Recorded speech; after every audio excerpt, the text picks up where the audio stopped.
नमस्कार। आप में से किसी साथी ने पूछा है कि लहसुन में फास्फोरस का क्या विज्ञान है। साधारणतः यह देखा गया है कि डीएपी के मामले में किसान को कहा जाता है कि आप बहुत गलत तरीके से देते हो, ऐसे नहीं देना चाहिए, यह घुलनशील है, फास्फोरस मिलता नहीं है, ये है वो है। कई बातें आपने सुनी होगी, कई मिथ हैं। आज इस वीडियो में इसी विषय पे चर्चा करेंगे कि डीएपी को कब देना चाहिए। डीएपी मतलब डीएपी में 18% नाइट्रोजन 40% फास्फोरस होता है, लेकिन नाइट्रोजन तो हम यूरिया से भी देते रहते हैं। खासकर आज हमारा कंसंट्रेशन रहेगा फास्फोरस पे कि फास्फोरस कब और कैसे देना चाहिए। सबसे जरूरी बात इसमें यह है कि वास्तव में लहसुन के पौधे को फास्फोरस चाहिए कब, ये बहुत इंपॉर्टेंट बात है। अभी तक के शोध में यह पाया गया है कि लहसुन अपनी कुल जरूरत का लगभग 65% फास्फोरस 75 दिन तक ले लेता है, यानी 15 से 75 दिन वाली रेंज में लगभग 65% फास्फोरस लेता है। वैसे इसको फास्फोरस बाद में भी चाहिए, नाइट्रोजन तो पहले पहले ले लेता है, लेकिन फास्फोरस को बाद में भी चाहिए लहसुन को। और इसको थोड़ा मोटा मोटा समझाऊं तो लहसुन के पौधे को फास्फोरस की जरूरत खासकर उसकी गांठ यानी बल्ब इनिशिएशन, गांठ बनने से लेके और गांठ मोटी होने की प्रक्रिया में लहसुन को फास्फोरस चाहिए।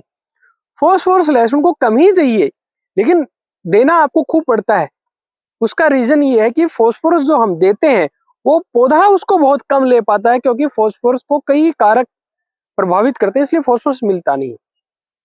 अमूमन किसान 1-1.5 बैग प्रति एकड़ डीएपी का देते हैं, जिससे लगभग फास्फोरस की पूर्ति हो जाती है। कुछ कुछ जगह ये भी देखा जाता है कि फास्फोरस लहसुन की फसल में, खड़ी फसल में देते हैं। इसको कई बार गलत ठहराया जाता है कि ये गलत तरीका है, तो इस पे हम थोड़ा सा फोकस करेंगे। देखिए, जिस बहुत ही एक एडवांस पेपर में पढ़ रहा था, उसमें ये लिखा था कि पौधे को, लहसुन के पौधे को फास्फोरस तो वो बाद तक लेता रहता है, और खासकर जब उसकी गांठ बन रही है, मोटी हो रही है, तब उसको फास्फोरस चाहिए। लेकिन उस समय फास्फोरस दे कैसे? क्योंकि फास्फोरस पे जो भी स्टडी हुई है, डीएपी को लेके जो भी स्टडी हुई है, वो सभी ये कहती हैं कि उसको, डीएपी को आपको बुआई के पहले दे देना चाहिए। एसएसपी या डीएपी को, जो फास्फोरस वाले फर्टिलाइजर, वो बुआई के पहले दे देना चाहिए, क्योंकि फास्फोरेटिक फर्टिलाइजर जितने मिट्टी के अंदर मिक्स होंगे और जड़ क्षेत्र में रहेंगे, उतना पौधे को उनकी उपलब्धता ज्यादा होगी।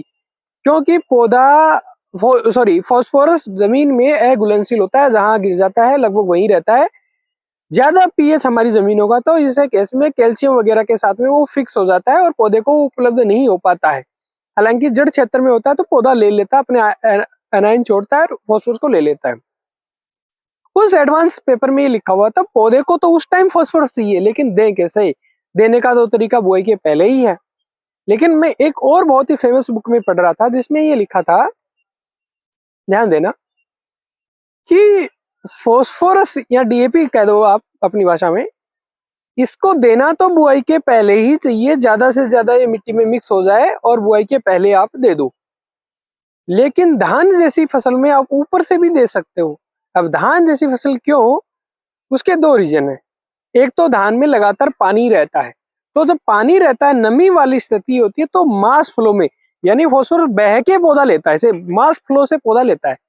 तो यदि पानी धान में है तो उस केस में फास्फोरस अवेलेबल हो जाता है। दूसरा, धान में लगातार पानी भरा रहने की वजह से जो पीएच है वो लगभग न्यूट्रल की तरफ, उदासीन की तरफ आ जाता है, तो फास्फोरस की उपलब्धता वहां बढ़ जाती है। लहसुन में आप लोग साधारणतः ये देखते हैं कई बार कि गुड़ाई करके डीएपी फेंकते हैं। अभी तक ऐसा काम नहीं हुआ है, मैं इसलिए कॉन्फिडेंस से भी नहीं कह रहा, और मैं आपको ये भी नहीं कह रहा आप लोग गलत कर रहे हो। शायद आपको फायदा इसका इस वजह से मिलता है कि लहसुन में गुड़ाई करने के बाद में, जनरली लहसुन थोड़ी मध्यम से भारी जमीनों में करते हो, तो जो ढेले बनते हैं और उस ढेले के स्पेस में जो फास्फोरस जाता है, डीएपी आपकी जाती है, और ऊपर से आप पानी लगाते हो, लहसुन में अच्छा पानी लगता है, तो वो नमी की वजह से वो फास्फोरस की उपलब्धता हो जाती है। लेकिन अभी तक इसमें काम हुआ नहीं है कि भाई फास्फोरस को भी ऊपर से दिया जा सकता है क्या।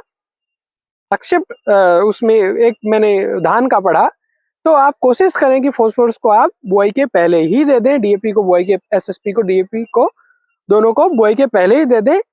किसी वजह से कोई ऐसा कारण रहा, हालांकि अभी तक की स्टडी इसको अलाउ नहीं कर रही है, लेकिन आप देते ही हैं चूंकि, तो यदि आप दे भी रहे हैं किसी मजबूरी वंश, तो उस गुड़ाई पे जब आपकी जमीन पोली होती है और जब उसमें ढेले से होते हैं तब उसमें फेंक के पानी लगाओगे तो शायद उसके रिजल्ट आपको कुछ मिल जाएंगे। हालांकि फॉस्फोरस की एफिशिएंसी वैसे ही बहुत कम होती है, पर कभी आप एकदम प्लेन आपका खेत है, खूब सिंचाइयां कर दी, 2 महीने का फसल है, फिर आप डीएपी लगा के पानी लगा रहे हो, तो शायद वहां फॉस्फोरस की उपलब्धता उतनी नहीं रहेगी, क्योंकि वो दाना ऊपर ही पड़ रहता है, वो घुल के उसका मटेरियल नीचे भी नहीं जाएगा। ये एक आइडिया जैसी बात है, इसको कोई इस पे रिसर्च स्टडी और पेपर नहीं है, पर जितनी जानकारियां मैं जुटा पाया हूँ मेरे साथियों से डिस्कस करके और सब, वो मैंने आपके सामने प्रस्तुत की क्योंकि आपकी मांग थी। उम्मीद करता हूँ ये जानकारी आपके लिए यूजफुल होगी। ये जानकारी आपको ठीक लगी तो आप इस चैनल को सब्सक्राइब करें।